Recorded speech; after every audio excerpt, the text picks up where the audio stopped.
mundo vai andar com um notebook, fazendo ligações para resolver seus sistemas. É o cidadão globalizado.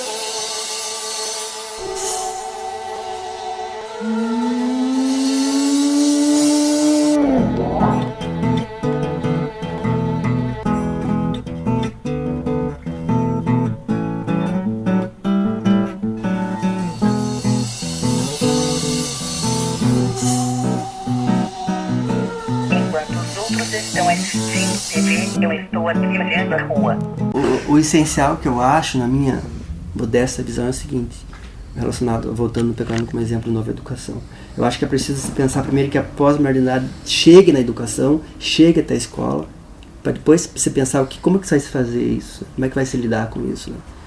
Com a tecnologia, por exemplo, na escola. É claro que você, no mundo atual e contemporâneo e dito pós-moderno, você tem que pensar numa nova educação, reestruturar, melhorar os professores, aquela coisa que todo mundo está cansado de saber. Mas aqui, na minha opinião, o que tem que se fazer? Fazer com que a realidade da escola, primeiro, né, material, realmente ela sofra uma mudança radical mesmo, uma revolução. A gente precisa de uma revolução na educação, porque as coisas mudem, né? Isso parte do quê?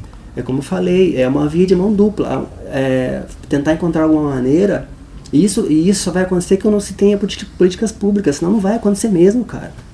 Não adianta você querer dizer que por isso tem um monte de professor cansado já. Porque o cara não consegue carregar o mundo sozinho nas costas, não tem como. Tem que fazer com que essas tecnologias cheguem até as escolas, aí você pensar, e já paralelamente a isso, você preparando os professores, cobrando mais dos professores, é claro, dando mais condições, mas isso paralelo. Né? Mas fazer primeiro o tal do mundo pós-moderno chegar até a educação.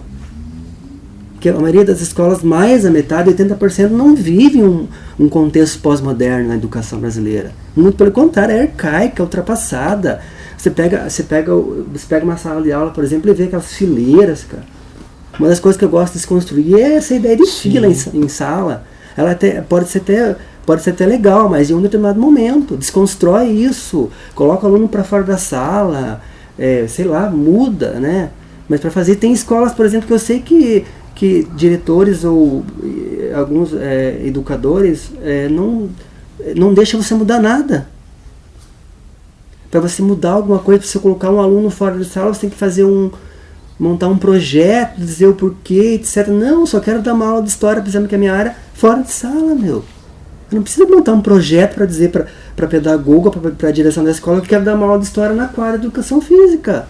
Porque não foi feita para dar aula só de educação física. Lá pode ser dada aula de história, de matemática, de português. E isso é pós-moderno, talvez, né? No ambiente escolar. Mas precisa que as pessoas pensem de maneira conjunta isso, né? Então a pós-modernidade tem que chegar até a escola para aí daí se pensar o que vai se fazer com isso. Porque senão vai ficar... Essa coisa de números aí é muito moderna, né? No sentido iluminista. A avaliação que o MEC exige, a forma que se avalia o aluno, tudo isso é o que ainda segura o sistema educacional também. O que a gente percebe é que o Estado se baseia muito em estatísticas, né?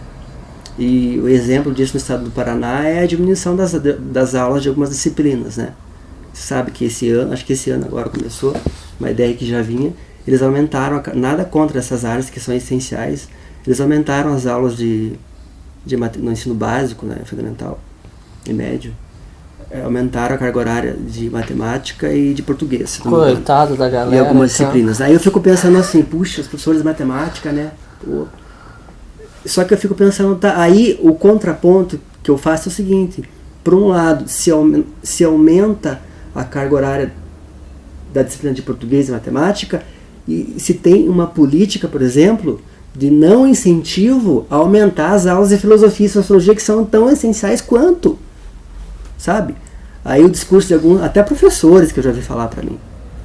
É claro que o professor, por exemplo, de filosofia no ensino médio, que eu sou totalmente contrário, acho que filosofia tinha que ser uma disciplina que tinha que ter desde as séries iniciais. É claro que para isso Tinha que ter Sim. toda uma reestrutura. Por isso que eu falo, que, né, como o Rubens Alves diz, né? A gente tem que desmontar a casa e construir de novo, cara. Não tem jeito. Tá? Filosofia, por exemplo, sociologia, até história, são disciplinas que tinham que aumentar a carga horária. É claro que um professor de filosofia vai ser muito difícil ele trabalhar com um aluno que não tenha uma boa base do português, por exemplo. É claro. Mas eu acho, na minha modesta opinião, que você aumentando o número de aulas Não vai fazer nada. de matemática ou de português, o impacto vai ser mínimo na qualidade. E a gente sabe que o Estado, ele não pensa em qualidade, ele pensa em quantidade. Né? Então, aí eu pergunto para você, que pós-modernidade, onde que se encaixa o pós-moderno aqui? Pós-moderno aonde na educação, meu? Você pensando em quantidade ao invés de qualidade? Para mim, pós-modernidade na educação é você incentivar e dar maior ênfase à qualidade do ensino, não à quantidade. Isso é ser pós-moderno, de repente, na educação. Né? E eu não vejo. Então, nesse nível educacional, eu acho que um termo, por exemplo, o termo pós-moderno não se encaixa. Eu acho que é por aí mais ou menos, sabe, Diego? Em alguns contextos, essa ideia de pós-modernidade, ela não tem como se encaixar, cara, porque não existe nada de pós-moderno em algumas áreas. Outras, ela é bem nítida e visível, realmente está acontecendo, e é bacana e é legal. Em outras áreas, ela é totalmente o inverso. Ela é, como eu disse, arcaica mesmo, né? Entende? Dá pra parafrasear o Cazuza dizendo que os inimigos da pós-modernidade estão no poder. Pois é. Então eu acho que é por aí, né? Os inimigos. Da evolução, Pois é. da livre manifestação do pensamento. Cita um teórico. Um teórico. Poxa, tem tantos. Eu não conheço tantos teóricos assim. Eu conheço muitos teóricos, na verdade, de orelha de livro, né? Eu não vou dizer isso aqui, porque eu não conheço muitos teóricos, não. Conheço poucos, até deveria conhecer muito mais. Mas para citar um teórico relevante, assim, cara, que vá de encontro a essa fala minha, Ou que você gosta só. puxa. O povo. O povo é um grande teórico, cara. E quando eu digo povo, eu não estou falando em classes sociais, não. Falo as pessoas. O dia a dia, assim, as pessoas, eu acho que tem muita teoria aí, sabe, no dia a dia. Nas relações, assim, que você pode observar, né? Não precisa necessariamente você ir lá e pensar e trazer um teórico, daí você vai tentar encaixar ele numa realidade social, né? E essa realidade é feita de pessoas. Então deixa o teórico um pouquinho de lado, claro que ela é importantíssima, e olha para as pessoas. Tem muita teoria na convivência, na relação entre as pessoas. Então eu citaria o povo, a classe sofrida como um teórico. E um revolucionário.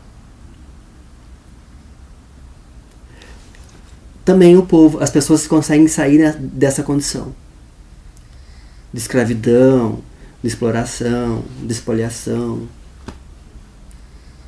Isso para mim é total revolução. As pessoas que têm competência, que no Brasil é assim, né? Não basta você ter só competência. Se você não tem oportunidade, você vai continuar sendo um zero à esquerda.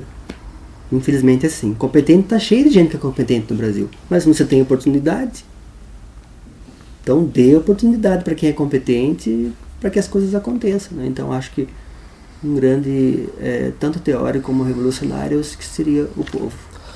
E você é pós-moderno? Eu acho que em alguns momentos sim, não tem como não ser.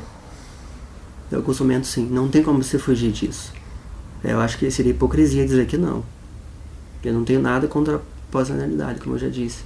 Só acho que tem que ter um certo cuidado para lidar com ela. Então escreva alguma coisa pra nós aí.